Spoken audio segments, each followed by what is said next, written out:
Welcome to Subscription Prescription, the podcast where you get the information you need to scale your subscription program.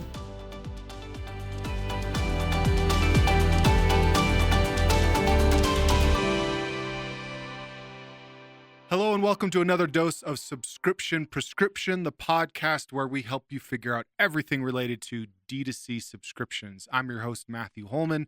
It is a new year, and for those of you that have been following along closely with my personal life, you'll know that I had a baby a couple months ago, so it'll be really funny to see how many words I stumble over or just kind of lose myself in a train of thought thanks to a lack of sleep. But little baby Mac is great. The Holman household is doing very well, and I am thrilled for what 2025 is going to bring for both me, my family, our business, and for all of you. So in the spirit of that, I'd like to dive into some of the things that we're focused on and dialing in on for clients in 2025. We're taking kind of a new approach and trying to make sure that we're road mapping out all of our projects effectively across all of our clients. And so I'd like to do a little bit of that with you today. So for those of you who may or may not have listened or read, last week we had a dose from a guest host, Andrei Rudnick, the founder of Good Subscription Agency. I would highly recommend going back and taking a listen to that. Andrei spent a lot of time kind of going through some of the fundamentals, the three legs of the subscription stool, as we like to call it. I'd like to just briefly go over that as well to remind you that there are just, no matter what size subscription business you are, there's really only three levers you can pull to improve your profitability, revenue, and health of your subscription business. And that is to increase the number of subscribers that you bring into the business, to increase the average amount of orders that they have on their subscription over time, and the average order value of those subscription offerings. Okay, so from a high level picture, that just means you can either bring more people in, you can get them to stay longer, or you can get them to spend more money with you. And so there are some tactics that cross over those things. There are some that are very, very specific and focused. And so what I'm going to talk about today is I'm going to gloss over a little bit of what I often view as like one of the most important parts of a subscription business, and that is the offer. And then dive into some more tactical stuff to give you an idea of where we're looking to get legs up in each of our businesses. So the offer is basically this idea of like what people get when they purchase a subscription for you, right? Is it if it's a bag of pet food, are they getting 10% off, or are they getting 10% off with a free chew toy, right? Are they getting access to exclusive products or digital membership? Are they getting a bundle? One of the really common tactics, not common, actually, it's not common enough, but something we've been pushing really hard through this show and through our clients is pushing for quarterly subscriptions, getting people to buy more from you at once, essentially. So if you're going to sell, say, a bag of dog food, you could sell them 3 months worth of dog food, give them a better discount, a better special, saves you on shipping, or even if it's something smaller, being able to have somebody pay for that all at once can make a big difference for your business. It actually helps conversions. You can actually convert better subscribers that have better LTV. So the offer, I think we talk about a ton on the show. And again, I'm glossing it over, even though it's the most important piece, because there are so many other episodes on the offer. And I'm going to continue to do episodes about talking about the offer, different tactics, different ones. But even just a few months ago, we had several about different offer examples. You should go check them out, past videos and past newsletter issues. So that should always be a priority within your business.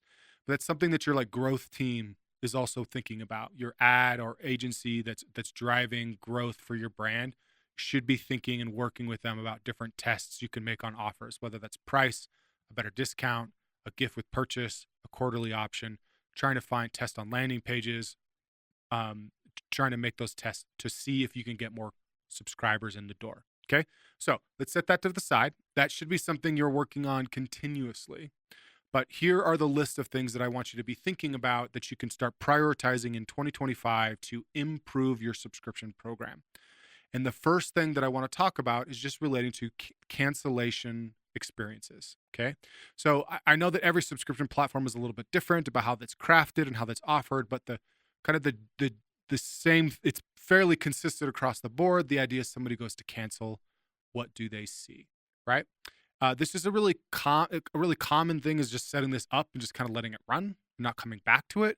But we like looking at this monthly. So going in and thinking through an experiment or a test we can run on a monthly basis to see what's happening. So some of the things that you want to start looking for in your cancellation flow, that I call it cancellation portal or cancellation flow, is looking at reasons. So first things first is going and addressing these reasons. Now, I've seen this work kind of, I do like minimizing the reasons so that's a little simpler to start. But the goal with cancellation reasons is to try to find um, the more specific cancellation reason, the better. So if it can be really specific, you can address that specifically, if that makes sense. So, for example, a common subscription reason for canceling might be it's like too expensive, I have too much product. Okay, well, if it's too expensive, so like being a little bit more specific would be like, hey, I don't see enough value from this product, or I can't afford this right now. Okay, so if somebody says I can't afford this, then maybe a discount makes the most sense. If I don't see enough value from this product, then we need to maybe embed a video or a graphic that's explaining to somebody like why this one key ingredient costs more and is so important, that kind of thing. Or thinking through maybe different ways we can try to make the subscription feel more valuable when they purchase it. Another common one is too much product. Getting more specific on too much product might mean like I've the wrong schedule or the wrong frequency, right? Like I'm getting 3 a month, but I only need 2.5 a month, right? Or if I have too much product, like I never started using it, right? A lot of people that say I have too much product actually just, they bought it, they had a couple orders processed, they thought they would use it, and they don't really care anymore. But those are two very different reasons for canceling. And so we can address those with treatments to try to save those people by being more specific.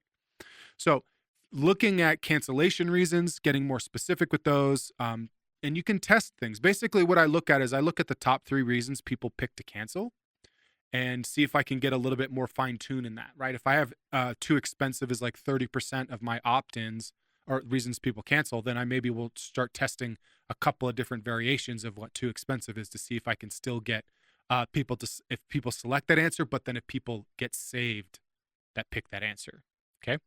So thinking through getting more specific so we can do more specific treatments. I would also look through different discounts you can offer, or depending on the platform, potentially offering a gift to get somebody to stay.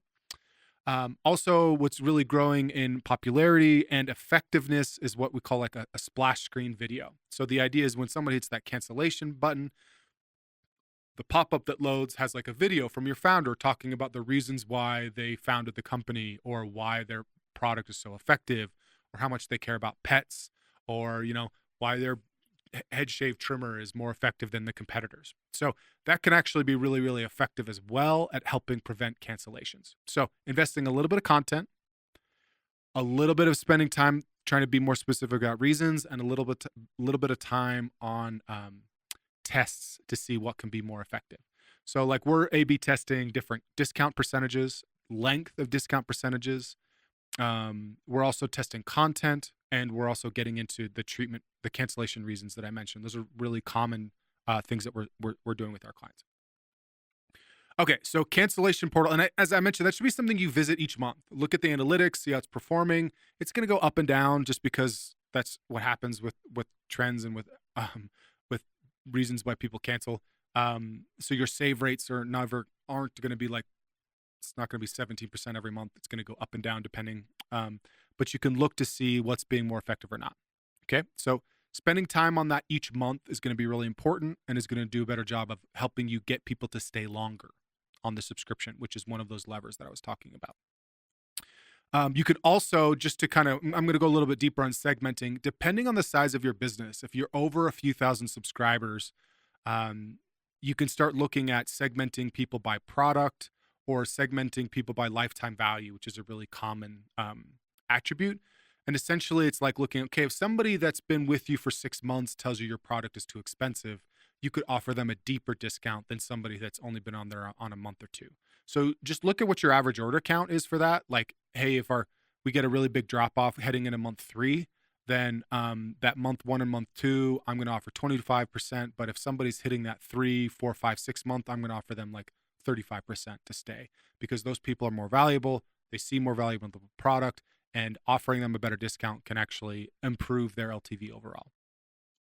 All right, the next thing that I want you to be thinking about in your subscription business is the tried and true, everybody's doing it, email. This is something we're doing a ton of work on, and I get questions all the time about it. And so I want to try to talk about quite a few different things as it relates to email. A tool that we've talked about on this show in the past, and they've sponsored an episode, Zaymo, Zaymo, Zaymo.com. They're incredible. We've been implementing them essentially with everybody, and pushing to get everybody to fully adopt them. They're able to embed different elements inside of an email to enable one-click actions, true one-click actions. Now, Recharge, Stay, Skio's got a great platform for this as well. Like, they enable you to make like one-click actions, but the one-click usually take you to like an authentication page where it needs to make sure that they log in. But what we're running across a variety of clients is one-click actions in the email. So say an upcoming order notification comes like, hey, congratulations, your next shipment is about to process. Would you be interested in upgrading from a monthly subscription to a quarterly subscription? And you just click yes or no. Boom, it's done. One click, opt in. And if they realize that, hey, no, wait, I didn't realize that'd be one click, there's an undo option. So it's not like they're just getting locked in and tricking them. But it's amazing. We're getting opt-in rates with one of our clients at 1.5% of every email send for the upcoming order notification are upgrading to quarterly, which is massive profitability for this brand. The other thing that we're using it is also being able to test it across like upsell opportunities. So the quarterly I mentioned, but there's also add-ons, subscription add-ons. If you want to try to get somebody to add a new item to their subscription on a recurring basis or just as a one-time option, right? There's ways that we're doing it with both. Really, really effective. Again, it makes that email send just that much more valuable. I've been doing something a little bit tricky. I mean, it's not super clever, but I feel a little bit clever about having figured this out. But we are just using the upcoming order notification as a trigger.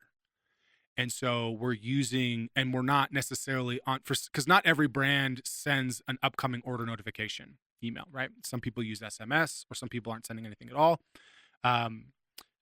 So for some brands, we're not actually talking heavily about the fact that your, order is about to process, make a change.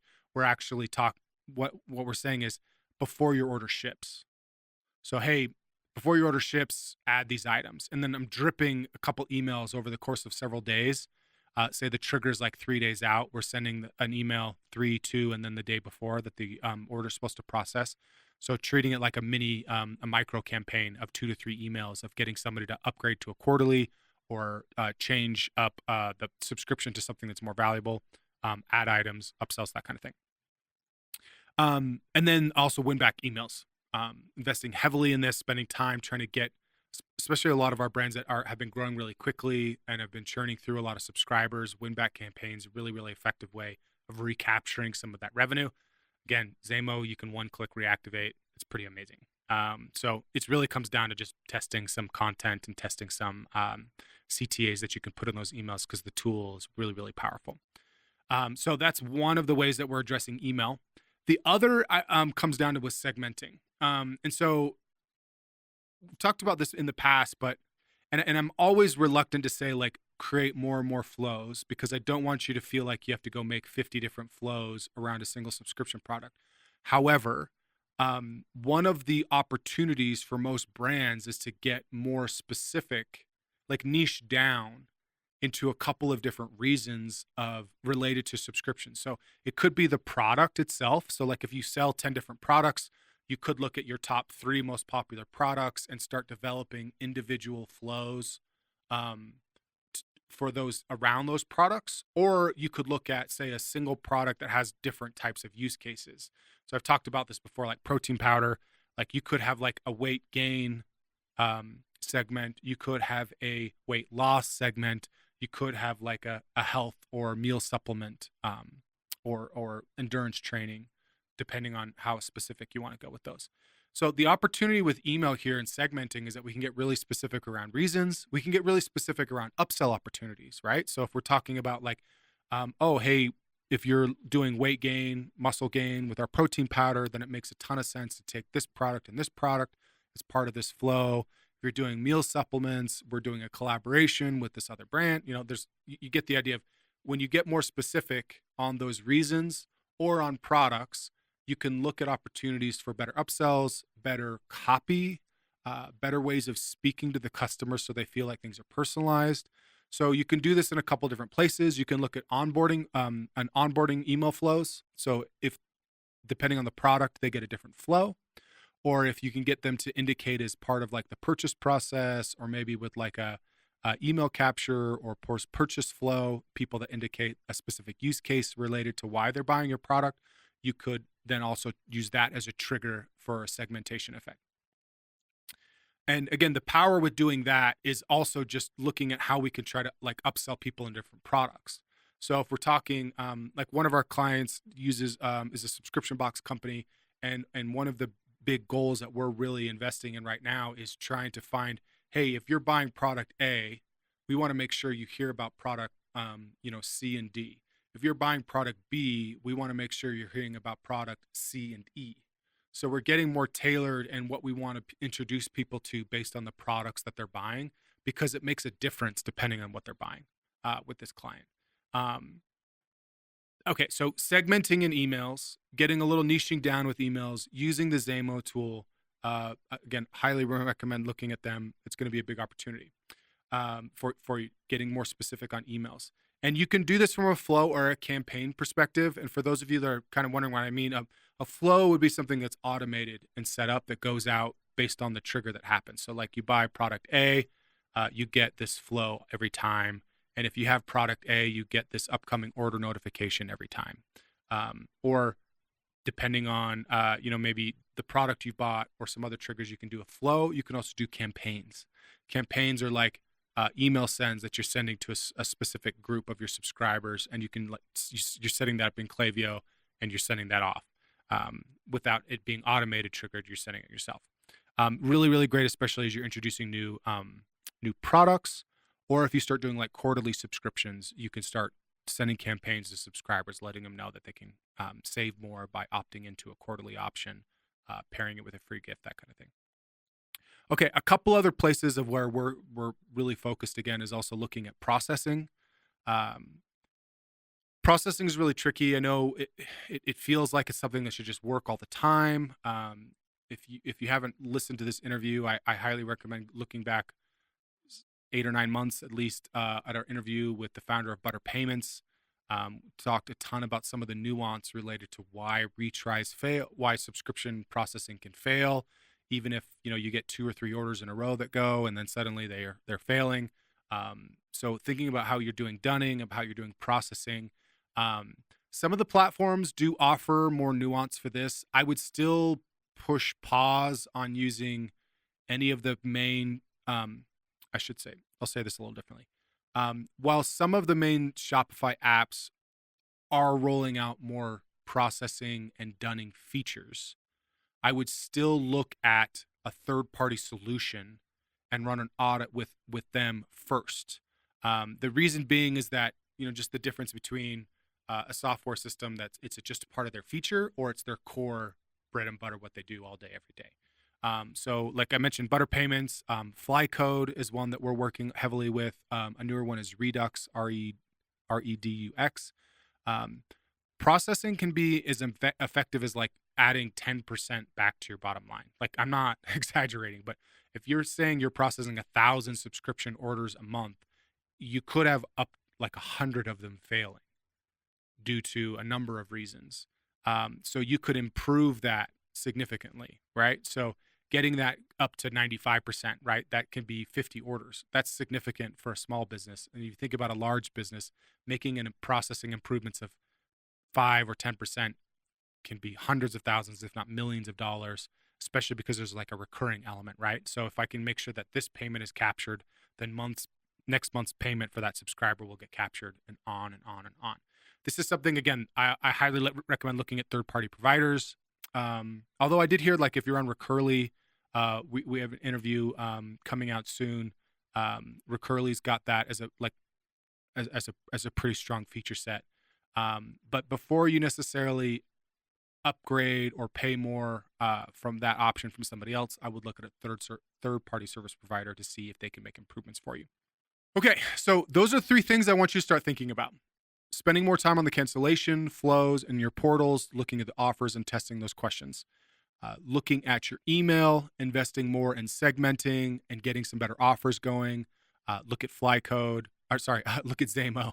And then on the processing side of things, look at how you can improve the processing for your brand, capture more money, drive better profitability. Again, I'm not sure you realize how much money you're just letting leak out of the boat, and you're not even realizing it. And that's money that's not hitting your bank account, dead subscriptions sitting on your platform. Look at a third-party provider for that. Recommend that as well. So those are kind of the three things that we're really focused on, especially in Q1 for a lot of our clients. I did say at the beginning, but always still spend time thinking through offers and how you can get more people in the door. As a way of teasing what's coming in 2025, Subscription Prescription is actually going to be going live and hosting workshops at a number of events coming up this year. Specifically, we're going to be at Sub Summit in Dallas. We're going to be doing a half-day workshop as part of the conference with a couple of our partners. It's going to be really hands-on, tactical stuff. You'll be hearing more about that. But if you'd like to get on the wait list, I'll have a link to that in the show notes. We're going to be at a few other events like Commerce Roundtable and a few other places. So as those come out, if you'd like to come out in person, talk shop, work with me, work with our team, get hands-on, very tactical stuff, as you know from being a listener to the show. It's going to be great. I'm really excited again for 2025 because of this. A lot of other things are happening, and we have a beautiful baby in our house too. So sending lots of gratitude your way. If you have any questions, drop them in the comments. Reach out to me on LinkedIn. Make sure you're subscribed to the newsletter where we send out like a version of this podcast every week in written form, lots of links and things in as well. And that's it for this week. So stay tuned to next week for another dose of Subscription Prescription. Thank you, and I'll see you soon. That's it for today. Thank you for tuning in. Please subscribe so that you can get notified when new episodes come out each week on Tuesdays.